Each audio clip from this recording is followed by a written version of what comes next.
प्रत्येकाने आपल्या व्यवसायाशी प्रामाणिक राहून काम करण्यातच मोठेपणा, माजी प्राचार्य जे.बी. पाटील यांनी व्यक्त केल्या भावना। चंदगड तालुक्यातील रामपूर येथे स्नेह मेळाव्याच्या निमित्ताने जागविल्या शालेय आठवणी। पिलांनी पंखात बळ आल्यानंतर उंच भरारी निश्चित घ्यावी, पण आपण कोठून आलो त्या मातीशी कायम आपली नाळ जोडली जावी। जिथे आपण आपले व्यवसायाशी जोडलो गेलो तिथे इमानदारपणे व प्रामाणिकपणे काम केल्यास आपले व्यक्तिमत्व अधिक उठून दिसते, असे मत माजी प्राचार्य जे.बी. पाटील यांनी व्यक्त केले। चंदगड तालुक्यातील रामपूर येथे सन 2003-04च्या माजी विद्यार्थ्यांच्या स्नेह मेळाव्यात अध्यक्षस्थानावरून ते बोलत होते। कार्यक्रमाची सुरुवात पहलगाम हल्ल्यात मरण पावलेल्या नागरिकांना श्रद्धांजली व तसेच भारत-पाक युद्धात वीरमरण आलेल्या सैनिक, दिवंगत शिक्षक व वर्गमित्र यांना आदरांजली वाहून करण्यात आली। स्नेह मेळाव्याच्या निमित्ताने एकत्र येऊन सुखदुःखांच्या गप्पा गोष्टी शेअर करण्याबरोबरच शालेय जुन्या आठवणींना उजाळा देऊन हरवलेले बालपण शोधण्याचा प्रयत्न माजी विद्यार्थ्यांकडून होत आहे।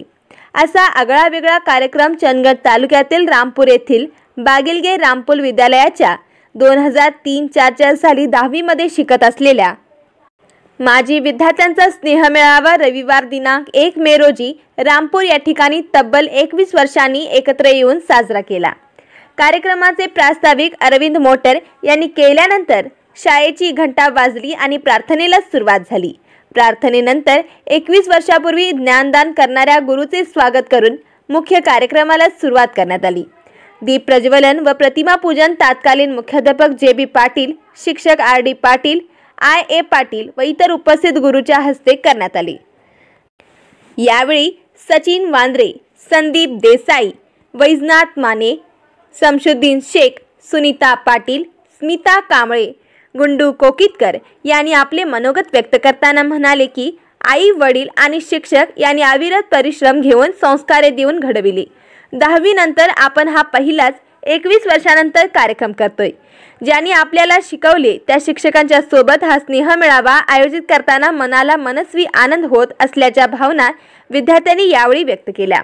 आपल्याला शिकवलेल्या शिक्षकांनी जे संस्कार केले त्यांचे पालन करत समाजात जगत असताना बालपण दे देवा हे शब्द मनात येऊन जातात आणि आठवते ते बालपण। त्यांचा अनुभव या कार्यक्रमाच्या निमित्ताने होत आहे, अशा भावना व्यक्त केल्या। यावेळी परदेशात कार्यरत असणाऱ्या विद्यार्थ्यांनी व्हॉट्सअप ग्रुपच्या माध्यमातून आपल्या भावना यावेळी व्यक्त केल्या। यावेळी उपस्थित सर्व गुरुजनांचा विद्यार्थ्यांनी यथोचित सत्कार केला। यावेळी विद्यार्थ्यांनी सध्या आपण कोणत्या पोस्टवरती काम करत आहोत याचा परिचय करून दिला। आपल्या व्हॉट्सअप ग्रुपमधील वर्गमित्र मैत्रिणींनी एक सामाजिक जबाबदारी व सामाजिकतेचे भान ठेवून अडचणीत असलेल्या समाजातील गरजू व्यक्तींना आर्थिक स्वरूपात मदत करत आहात, हे गुरूंनी दिलेल्या संस्कारांचे फळ आहे, अशा भावना यावेळी शिक्षकांनी व्यक्त केल्या। कार्यक्रमाचे सूत्रसंचालन डॉक्टर भरत नाईक यांनी केले तर आभार विजया पाटील यांनी मानले। कार्यक्रमाला 72 माजी विद्यार्थी उपस्थित होते।